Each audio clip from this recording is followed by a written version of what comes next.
Hello बच्चों, कैसे हैं आप लोग। आशा है आप लोग सभी ठीक ही होंगे।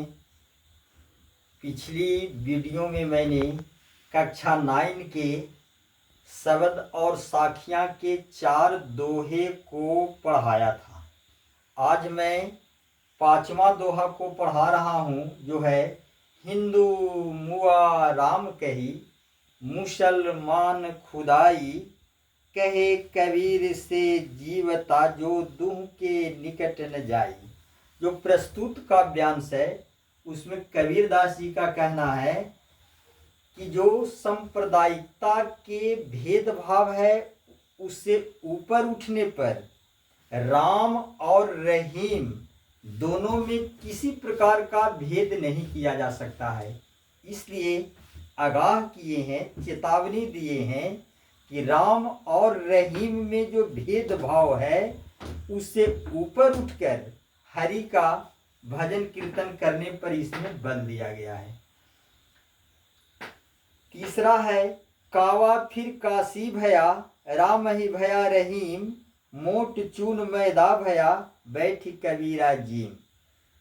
इसमें है कावा फिर काशी भया, राम ही भया रहीम। प्रस्तुत जो काव्यांश है उसमें कबीरदास जी का कहना है कि कावा फिर काशी भया, अर्थात दोनों में जो मतभेद है राम और रहीम अर्थात हिंदू और मुस्लिम में जो सांप्रदायिकता का भेदभाव है वह भेदभाव हटा देने पर राम फिर काशी, कावा फिर काशी भया, अर्थात कावा और काशी, कावा है मुस्लिम लोगों का प्रमुख तीर्थ स्थल और काशी हिंदू लोगों का है।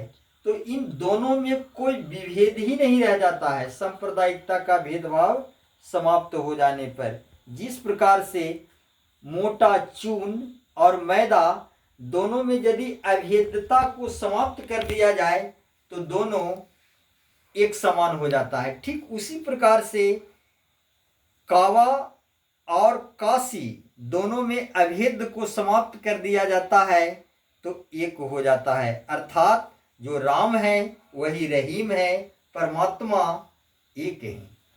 सबसे लास्ट दोहा है 7वां, उसमें ऊंचे कुल का जन्मिया, जे करनी ऊंच न होई, सुमिरन कलश सूरा भया, साधु निंदा सोई।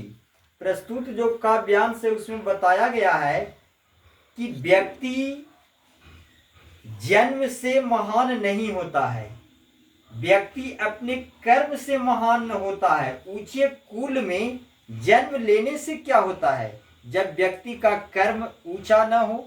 जिस प्रकार से